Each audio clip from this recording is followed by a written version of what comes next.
First of all Modi sir చెప్పారు operation Sindoor అని. So మళ్ళీ ఆపరేషన్ తిలక్ అంటే అది చాలా పెద్ద విషయము. బట్ యాజ్ ఏ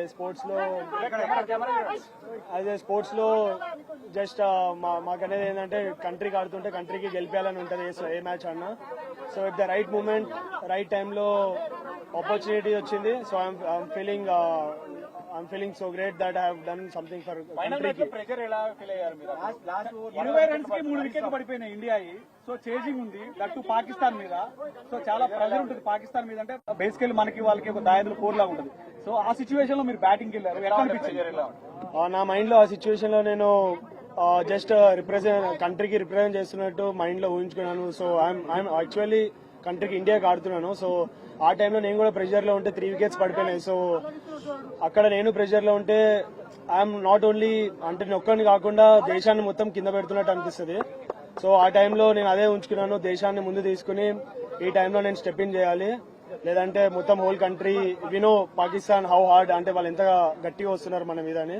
సో ఆ టైంలో నన్ను నేను బ్యాక్ చేసుకుని కంట్రీని ఒకసారి మైండ్ లో పెట్టుకున్నాడు. మీ వరుసగా 3 వికెట్లు పడ్డ తర్వాత మీ ప్లాన్ ఆఫ్ యాక్షన్ ఏ విధంగా ఉండే? టీం నుంచి మీకు ఎట్లాంటి ఏమైనా సూచనలు వచ్చాయి? మీరు అప్పుడు ఎట్లా ఆడాలనుకున్నారు అసలు? జస్ట్ నేను ఒకటే ఆ టైంలో జస్ట్ కంట్రీకి చెప్పాను కదా, జస్ట్ కంట్రీని గెలిపించాలి.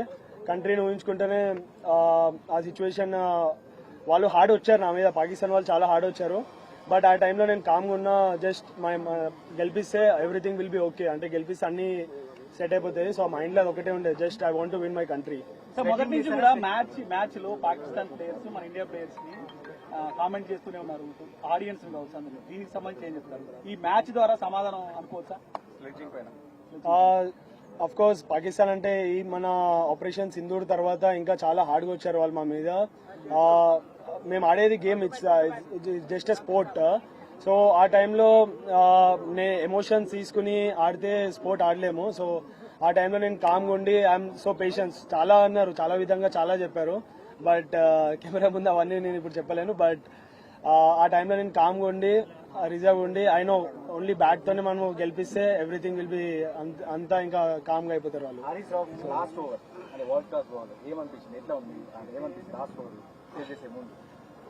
World class bowler of course. But ఆ టైంలో నేను నన్ను అనుకున్నా I'm the best player. India is always best. India is far అన్నిటికన్నా చాలా పైన ఇండియా అనేది. సో ఒకసారి నేను ఇండియాకి ఆడుతుంటే ఇవన్నీ బెస్ట్ బౌలర్ ఇలా చేస్తాడు అలా చేస్తాడు నా మైండ్ లో ఏం లేదు. ఓన్లీ ఆ టైంలో ఓన్లీ ఒక కంట్రీ వచ్చింది, just I want to win the game అంతే.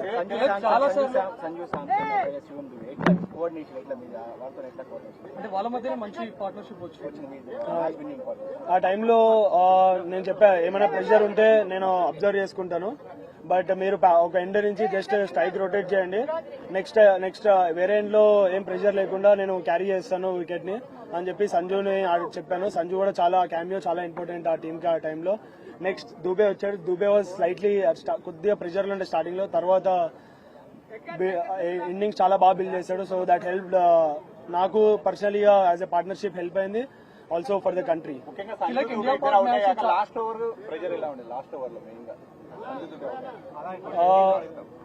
సారీ నేను ఆల్రెడీ దుబేకి చెప్తా ఉన్నాను. సో ఒక ఎండ్ నువ్వు ఆడుతా ఉండు, వేరే ఎండ్ నుంచి నేను కవర్ చేస్తానని చెప్పి దుబే కన్నా. బట్ దుబే అవుట్ అయ్యాడు. బట్ నేను స్టార్టింగ్ నుంచే కాన్ఫిడెంట్ ఉండే I will finish the game అని.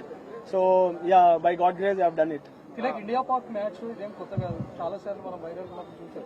కానీ ఈసారి చాలా సైన్స్ చూసాము, ఫ్లైట్ పడిపోయినట్టు కానీ మిజైల్స్ వచ్చినట్టు కానీ ఈవెన్ దానికి అపోజిట్ రియాక్షన్స్ కూడా మన టీమ్ ఇండియన్ ప్లేయర్స్ నుంచి చూసాం. సో ఇదంతా ఎట్లా ఉండేది? అంటే ఇదేమన్నా మీకు ప్రెజర్ క్రియేట్ చేసిందా, లేకపోతే ఆటను గేమ్ ఏమైనా డిస్టర్బ్ చేసిందా? ముందు వాళ్ళే స్టార్ట్ చేశారు పాకిస్తాన్ నుంచి. స్టార్ట్ అదే ఇండియా పాకిస్తాన్ మ్యాచ్ లో ఓకే. బట్ ఆపరేషన్ సింధూర్ తర్వాతనే కొద్దిగా హార్డ్గా వచ్చారు వాళ్ళు మా మీద. బట్ మేము ఆడేది చెప్పాను కదా మళ్ళీ స్పోర్ట్. సో స్పోర్ట్ ని ఎమోషన్స్ తో కనెక్ట్ చేసి ఆడితే అవ్వదు. సో జస్ట్ నేను స్పోర్ట్ ని ఏ విధంగా ఆడాలో ఆ విధంగా స్పోర్ట్ లో ఆడి we have replied in a good way to them.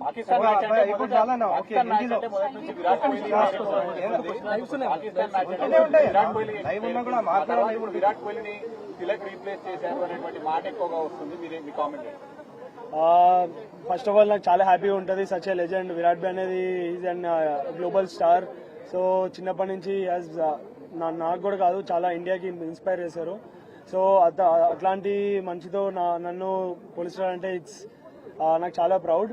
But నా ఐఎమ్ హ్యాపీ దట్ నేను ఇండియాకి ఏషియా కప్ గెలిపించా. బట్ నేను క్రికెట్ స్టార్ట్ చేసింది వరల్డ్ కప్ 2011 వరల్డ్ కప్ గెలిపించిన తర్వాతనే క్రికెట్ స్టార్ట్ చేశా. బట్ ఈ జనవరిలో వరల్డ్ కప్ వస్తుంది. సో అది నా అసలేమో వరల్డ్ కప్ గెలిపించిన తర్వాతనే నాకు నిద్ర వస్తుంది. మ్యాచ్ అయిపోయిన తర్వాత shake hands sporting spirit but ఈ మ్యాచ్ డిస్కషన్ అయింది ఇండియా పెద్ద డిస్కషన్ అవుతుంది దేశాన్ని వరల్డ్ వైడ్ ఎట్లా దీని మీరు ముందే అనుకున్నారా టీమ్ మేనేజ్మెంట్ ఏమైనా మీకు చెప్పిందా? అలా ఏం లేదు. సో ఆ మూమెంట్ లో అలా అయింది. సో జస్ట్ ఫ్లోలో వెళ్ళాము. అదేమి మాకు ఇలా చేయాలి అని ఏం లేదు. బట్ మనకు ముందు తెలిసింది కదా, ముందు వార్ అయినప్పుడు తెలిసింది. So just we want to give respect for our country, అంతే. ఇంకా దాని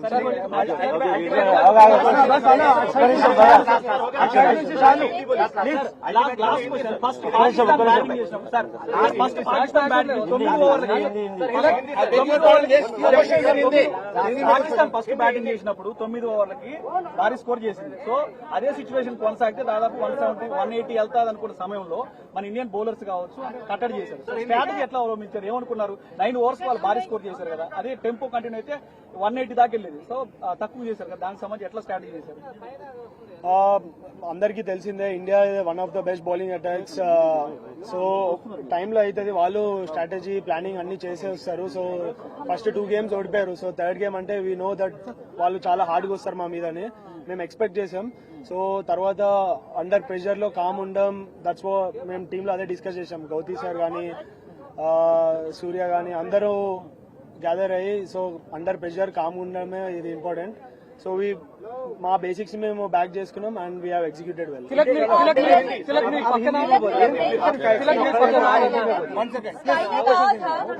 सूर्य कुमार ने बात कही थी वो हमारे कॉम्पिटिटर ही नहीं है, टॉप 2 के प्लेयर टीम जो है कम्पीट कर रही थी. लेकिन मैच जब हो रहा था तब आपको लग रहा था कि 2-0 से आगे है, अब 3-0 बनाना, कितना ज्यादा दबाव भारत पे रहा पाकिस्तान से ज्यादा? जैसे सूर्य भाई ने बोले कि कुछ कंपटीशन नहीं है, मैं भी उस बात में एग्री करता हूँ.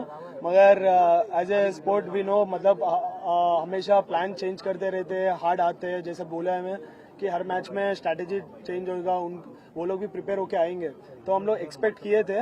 और जैसा वो लोग सेकेंड इनिंग्स में कम स्कोर में वो लोग पेस ऑफ करके, विकेट भी इतना आसान नहीं था बैटिंग के लिए. तो जैसा वो लोग कमबैक करके आए हैं और वहां से हम लोग पार्टनरशिप बिल्ड करके जीता है. तो वही है इंडिया की खासियत. प्रेशर कैसा था आपके ऊपर? आखिरी ओवर तक आप टिके रहे, मैच जिताया आपने, 3 विकेट गिरने के बाद आप आए हैं. बताइए आपका एक्सपीरियंस कैसा रहा, क्या प्रेशर था आपके ऊपर? प्रेशर तो ऑफकोर्स नर्व्स तो बहुत रहते हैं बॉडी में, बहुत कुछ चल रहा था दिमाग में. तो मैं ऐसी एक चीज पहले भी बताया, अभी भी वही बताता हूँ, देश हमेशा आगे है और अपना इंडिया सबसे बहुत ऊपर है. तो मेरा माइंड में और दिल में वही लग रहा था कि जो भी करूंगा मैं, कुछ भी करूंगा, पूरा देश के लिए पूरा जान दे दूंगा. तो वही दिमाग में चल रहा था. तो उस समय मेरे को क्या क्या जरूरत है, अगर मैं प्रेशर में आ गया तो देश को नीचे करूंगा, खुद को नहीं, देश को. और इतना 140 करोड़ लोग, सब लोगों को मैं नीचे कर रहा हूँ. तो वो सबको मैं लेकर जाने के लिए मेरे खुद को उस समय काम रहना, जो बेसिक्स बचपन से मैंने सीखा हूँ, मेरा जो कोचेस है बचपन से मेरे को ये आदत की है. तो मैं वो सब चीज काम रह के दिमाग में सोचा और एग्जीक्यूट किया. हमेशा वो डिस्ट्रैक्ट करने की जब बात करते हैं तो भारत पाक के मैच में तो अक्सर देखा जाता है, लेकिन ये वाले में ऑपरेशन सिंदूर के बाद बहुत ही ज्यादा हाई वोल्टेज रहा, पहले के 2 मैचेस भी और अब तीसरे मैच में किस तरह की स्लेजिंग रही या फिर किस तरीके से प्रेशर आपके ऊपर बनाने की कोशिश की गई सेकेंड इनिंग्स में? तो खास कर ज्यादा था, जैसे पहले 3 विकेट भी हो गए थे, जल्दी हो गए थे. तो उसके बाद और थोड़ा हार्ड होने चालू हुआ. तो उस समय मैं ही बैटिंग में था, तो थोड़ा सा ऊपर ज्यादा मेरे ऊपर आए थे. तो जैसा मैंने बोला है कि अपन उस समय बात करके कुछ दूसरा शॉट मार के कुछ भी किया तो अपना देश को ही नीचे कर रहे. तो बस मेरे को हमेशा बोलता हूँ कि मेरे को मैचेस जिताना है. तो मैचेस जिताने के लिए बोलने के लिए आसान है, मगर उस समय क्या क्या जरूरत है ये सब चीज मैंने बोला. काम रहना है, बेसिक्स को फॉलो करना है, ज्यादा जवाब नहीं देना है. तो मैच के बाद मैंने जो भी बोलना है अच्छे से बोला है, मगर मैच के बीच में नहीं बोला है। तो डिस्ट्रैक्ट जो करने की कोशिश हमेशा पाकिस्तान करता है खिलाड़ियों को किसी न किसी तरह, तो क्या आपके साथ भी इस तरह का रवैया अपनाया गया पाकिस्तानी खिलाड़ियों द्वारा? सॉरी, डिस्ट्रैक्ट करने की कोशिश जो है वो पाकिस्तानियों द्वारा की जाती है, तो क्या हमेशा। आपको आपको भी इस बार इस मैच के वक्त खासकर जब आप बैटिंग कर रहे थे, तो क्या उस वक्त में आपको किसी तरीके से डिस्ट्रैक्ट करने की कोशिश की गई थी उनके द्वारा? हाँ जी, मतलब हुआ था, बहुत कुछ हुआ था। मैं अभी वो कैमरे में नहीं बता सकता हूँ। चलते रहता है बैट्समैन और बॉलर के पीछे, और खासियत इंडिया पाकिस्तान मैच में तो वो चलता है। तो वो सब पार्ट ऑफ द गेम है, चलता है। मगर जैसा मैंने बोला है कि गेम के बीच में करने का थोड़ा बहुत होता है, वो बोल लिए हम लोग। मगर जो असली रिप्ले होता है जब मैच जीत के बैट से ही जवाब सबसे अच्छा होता है, तो मेरे को वही करना था और वो करके मैंने उनको बताया।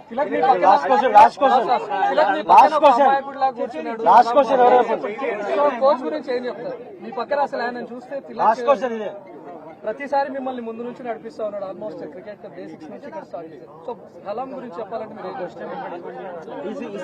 इसी में एक सवाल जोड़ता हूँ। तेलुगु और हिंदी में जवाब देता हूँ, उसके बाद इसका जवाब दीजिए। कुछ लोग इसको ना हिंदुस्तान और पाकिस्तान हिंदू मुस्लिम भी करते हैं, देश में हो या देश के बाहर हो। तो सलाम साहब आपके कोच हैं, तो किस तरह आप इस तालमेल को देखते हैं, जुगलबंदी को देखते हैं? నాకు చిన్నప్పటి నుంచి అంతా అతనే చిన్నప్పటి నుంచి స్టార్ట్ చేసింది. నేను లీగల్ క్రికెట్ అకాడమీలో నా కోచ్ సలాం భయాష్, ఇంకా పృథ్వీ అన్న చిన్నప్పటి నుంచి నాతో కలిసి ఉన్నారు. వాళ్ళ హార్డ్ వర్క్సే ఇప్పుడే నేను ఉన్న స్టేజ్ లో యాజ్ ఎ తిలక్ వర్మ అని అందరిని గుర్తుపడతారు. బట్ తిలక్ వర్మ లేనప్పుడు ఇద్దరే నా వెనకాల ఉండేది. నేను నా ప్రొఫైల్స్ లో కానీ ఎక్కడ కానీ చిన్నప్పటి నుంచి నేను ఆల్వేస్ నా క్రెడిట్ అంటే మదర్, ఫాదర్, నా కోచెస్. సో వాళ్ళకే క్రెడిట్ ఇస్తా. They are everything to me, అన్ని వాళ్ళే నాకు. సో ఏ లెవెల్కి వెళ్ళినా మన గురు నుంచే, ఇండియన్ టీం గురు నుంచి చూసాము, విరాట్ కోహ్లీ, సచిన్ సార్ నుంచే చూసాము కోచెస్ కి ఎలా రెస్పెక్ట్ ఇచ్చి ఎంత చేస్తారో. So the same steps I also follow. ఇంకా నాకు అంటే ఎక్కువ మాటలేం చెప్పలేం, అంటే ఎవ్రీథింగ్ అంటే దే ఆర్ ఎవ్రీథింగ్ అంతే.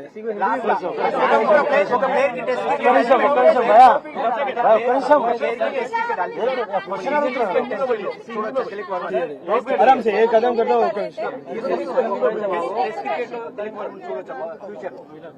सर इसी चीज को हिंदी में test cricket low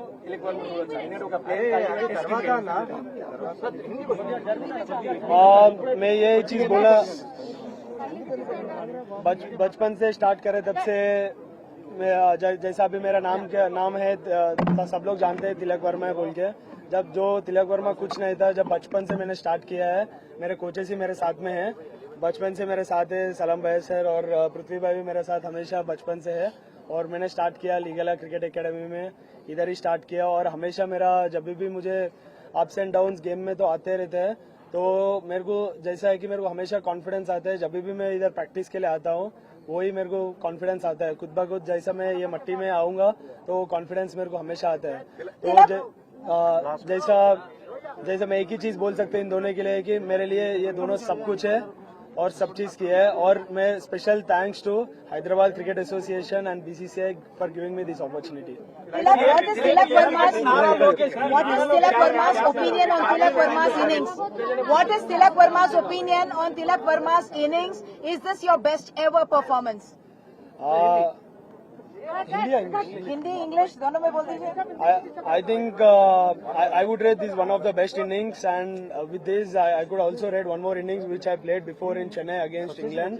But of course, playing in Asia Cup, that too against Pakistan in under pressure, is one of the greatest feelings. So I would rate these my one of the best innings. Comparing to my 200s, these are best feeling I ever experienced. So 10 runs after the last over. What was going on in your mind at that time? I was calm under pressure. I know that I'll win the game. So I was just thinking about my country and just focusing on the ball, one ball at a time I was playing, and I backed myself and I have done for my country. So I'm so proud of it.